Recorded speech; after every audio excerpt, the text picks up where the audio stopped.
அனைவருக்கும் வணக்கம். நமது சித்தர் ரகசிய பரிகார சேனல்ல இன்னைக்கு நாம என்ன பார்க்க போறோம்னா, மாதுளம் செடியோட குச்சிங்க. இந்த குச்சி பார்த்தீங்கன்னா, ஆன்மீகத்திலயும், தாந்திரிகத்திலயும் ஒரு காரிய சித்தியை தரக்கூடிய ஒரு அஸ்திரமா கருதப்படுதுங்க. குறிப்பா தாந்திரிக யாகங்கள்லயும், மை தயாரிப்புலயும் மாதுள குச்சிக்குன்னு தனி இடம் இருக்குங்க.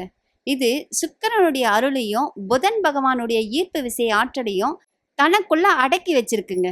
ரொம்ப நாளா உங்க சொத்து இழுபறியிலேயே இருக்கு அப்படின்னா, அந்த விவகாரங்கள் முடிவுக்கு வரணும்னாலும், இல்லன்னா அரசு சம்பந்தப்பட்ட வேலைகள் உங்களுக்கு ஆகணும்னாலும், அப்படி இல்ல பேங்க் லோன் அப்ரூவல் ஆகல இன்னும் அப்படின்னு சொன்னாலும், இல்லன்னா உங்கள விட்டு பிரிஞ்சு போனவங்க மறுபடியும் உங்கள தேடி வரணும் அப்படின்னு நினைக்கக்கூடியவங்களா இருந்தாலும், உங்களுடைய நியாயமான கோரிக்கையா இருந்தா, அத சாதிக்கிறதுக்கு இந்த தாந்திரிக முறை ஒரு மகா அற்புதமான முறைங்க.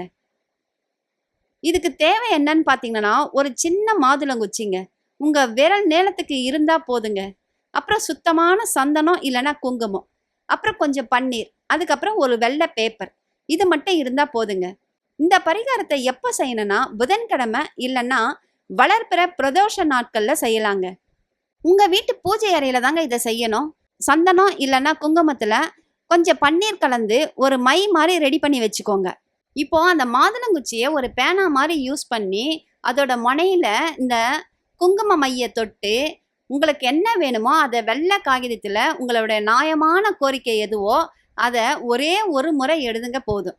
உதாரணத்துக்கு, எனக்கு ஒரு நல்ல வேலை கிடைக்கணும், இல்லைன்னா பிரிஞ்ச என் கணவர் என்னை தேடி வரணும், எனக்கு சீக்கிரமாக கல்யாணம் ஆகணும், எனக்கு நிறைய பணம் வேணும், இப்படி உங்களுக்கு நியாயமா தோன்ற ஒரு கோரிக்கையை அதை ஒரே ஒரு முறை மட்டும் அந்த பேப்பர்ல எழுதுங்க. எழுதின பேப்பரை நாலா மடிச்சு உங்க வீட்டு பூஜை அறையிலையோ இல்லைன்னா நீங்க டெய்லி யூஸ் பண்ணக்கூடிய பர்ஸ்லயோ வச்சுக்கோங்க.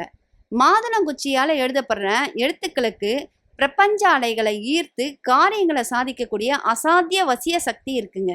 உங்களுடைய நியாயமான கோரிக்கைகள் நிறைவேற கமெண்ட்ல ஓம் சரவண பவா அப்படின்னு சொல்லி பதிவிடுங்க. மற்றவங்க கிட்ட கொடுத்து ஏமாந்த பணம் உங்க கைக்கு வர்றதுக்கும், வியாபாரத்துல வர வேண்டிய பாக்கிங்க தடையில்லாம வசூலாகிறதுக்கும், வீட்டுல பணப்புழக்கம் அதிகரிக்கிறதுக்கும் இப்ப நம்ம சொல்லக்கூடிய இந்த 2வது பரிகாரம் பலன் தருங்க.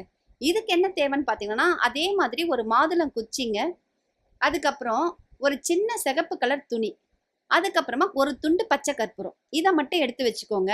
வெள்ளிக்கிழமை சுக்கிர உரையில, அதாவது காலையில 6 மணில இருந்து 7 மணிக்குள்ள, இல்லைன்னா நைட்டு 8ல இருந்து 9க்குள்ள உங்க வீட்டு பூஜை அறையில லக்ஷ்மி தேவி படத்துக்கு முன்னாடி தாங்க இதை செய்யணும். முதல்ல சிவப்பு துணியை விரிச்சிட்டு அதுக்கு நடுவுல ஒரு மாதுளம் குச்சியும் அதுக்கப்புறம் ஒரு துண்டு பச்சை கற்பூரத்தையும் வைங்க. மகாலட்சுமிய மனசார நினைச்சுக்கிட்டு, என் கையில இருந்து விட்டு போன பணம் எனக்கு சீக்கிரமா திரும்ப கிடைக்கணும், வீட்டுல லக்ஷ்மி கடாட்சியம் பெருகணும் அப்படின்னு சொல்லி மனதார வேண்டிக்கோங்க. அதுக்கப்புறமா அதை ஒரு சின்ன முடிச்சா கட்டி நீங்க பணம் வைக்கக்கூடிய பீரோ இல்லைன்னா உங்க கல்லாப்பெட்டியில வச்சுக்கலாங்க. மாதுளை குச்சியோட ஈர்ப்பு விசை பச்சை கற்பூரத்தோட வாசனையோட சேரும்போது பண தடைகளை நீக்கி வராத பணத்தையும் உங்களை தேடி வர வைக்குங்க. வராத பணம் உங்களை தேடி வர கமெண்ட்ல ஓம் மகாலட்சுமியே நமக அப்படின்னு சொல்லி பதிவிடுங்க. நம்முடைய ஆன்மீகத்திலையும் தாந்திரிகத்திலையும் மாதுளை குச்சிக்கு லக்ஷ்மி கடாட்சியமும் காரிய சித்தி வசிய ஆற்றலும் ஒன்னா சேர்ந்து கிடைச்சிருக்குங்க. இத நீங்க தாந்திரிக யாகத்துல கூட மாதுளை குச்சிக்கு ஒரு முக்கிய இடம் இருக்குங்க. இதை நீங்க பயன்படுத்தி பரிகாரங்கள் செய்யும் போது முழு நம்பிக்கையோட செஞ்சு உங்க வாழ்க்கையில சகல ஐஸ்வர்யங்களும் உண்டாகிறத நீங்களே கண்கூடா பாப்பீங்க. இந்த வீடியோ உங்களுக்கு பயனுள்ளதா இருந்தா லைக் பண்ணி ஷேர் பண்ணுங்க. இது போன்ற மேலும் அரிய ஆன்மீக ரகசியங்களை தெரிஞ்சுக்க நம்ம சேனலை சப்ஸ்கிரைப் பண்ணுங்க.